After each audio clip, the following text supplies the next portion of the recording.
Dans cet audio, je vous propose de réfléchir à cette situation particulière, la place des dents qui se construit sans cadre. Quand on parle des aidants, on imagine souvent une situation bien identifiée.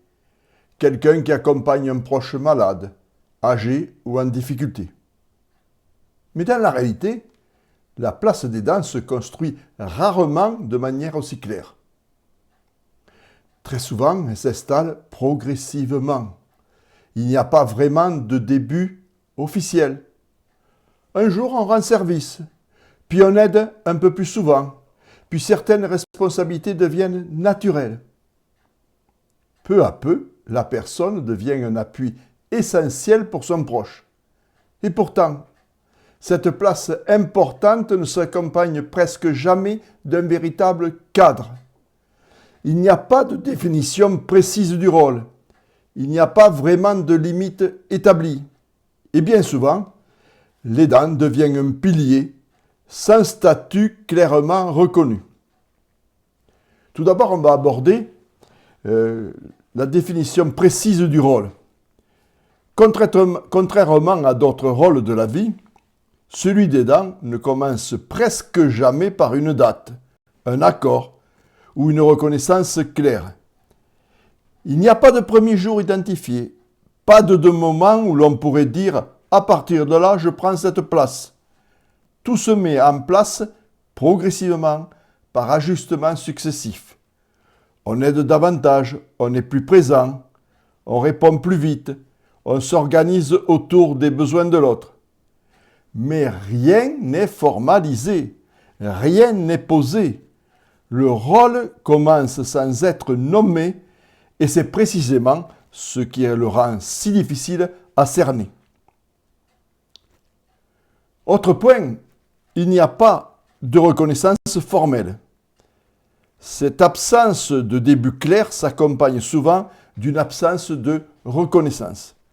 L'aidant fait beaucoup, parfois énormément, mais sans statut précis. Il n'est ni officiellement désigné, ni réellement reconnu comme tel. Son engagement est visible pour certains, invisible pour d'autres. L'entourage peut remercier, encourager, féliciter, mais ces marques restent souvent ponctuelles, symboliques.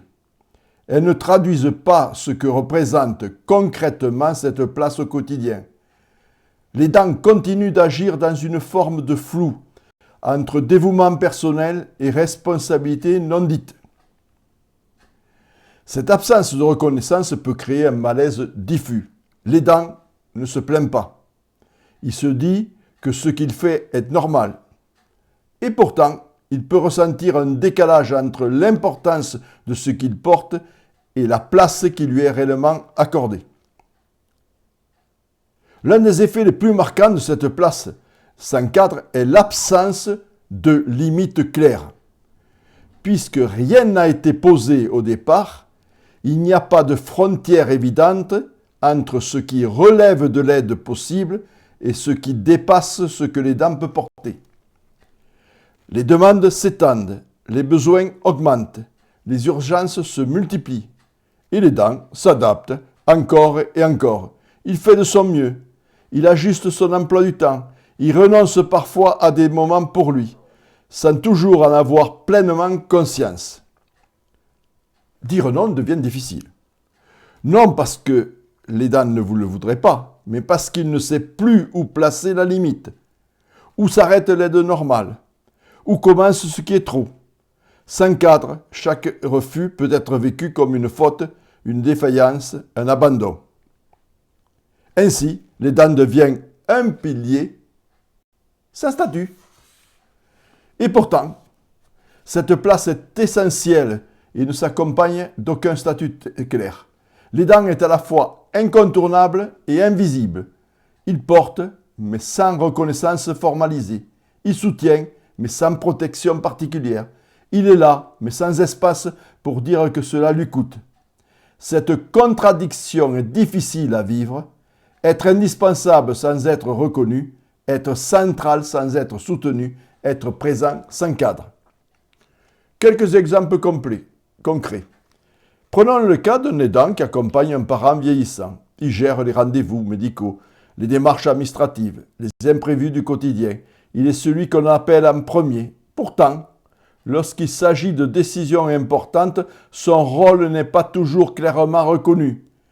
Il est consulté, mais pas toujours entendu. Il agit, mais sans légitimité formelle. On peut avoir aussi un conjoint qui soutient l'autre face à la maladie. Il est là chaque jour, il organise, il rassure, il compense. Mais il n'est ni soignant, ni professionnel. Il n'a pas de cadre clair pour dire ce qu'il peut encore porter ou non. Il tient parce qu'il n'y a pas d'alternative évidente. Voyez, dans ces situations, l'aidant occupe une place centrale mais fragile, une place essentielle mais précaire. On va voir, il faut voir ce que cette absence de cadre produit. À force d'agir sans cadre, l'aidant peut perdre de vue ses propres repères. Il ne sait plus ce qui relève de son rôle et de ce qui ne lui appartient pas. Il peut se sentir coupable de penser à lui, illégitime de demander de l'aide, injustifié de poser des limites. Cette place sans contour clair favorise l'épuisement progressif. Elle nourrit la confusion entre aide et sacrifice.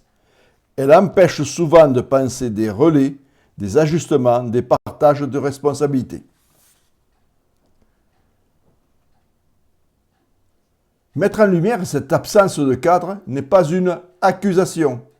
C'est une étape nécessaire pour comprendre pourquoi la fatigue s'installe, pourquoi le sentiment d'enfermement apparaît, pourquoi il devient si difficile de penser autrement sa place.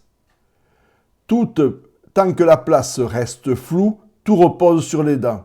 Et ce qui repose sur une seule personne finit toujours par peser lourd. Voilà ce que je souhaitais vous dire et je pense que cela, vous allez le ressentir.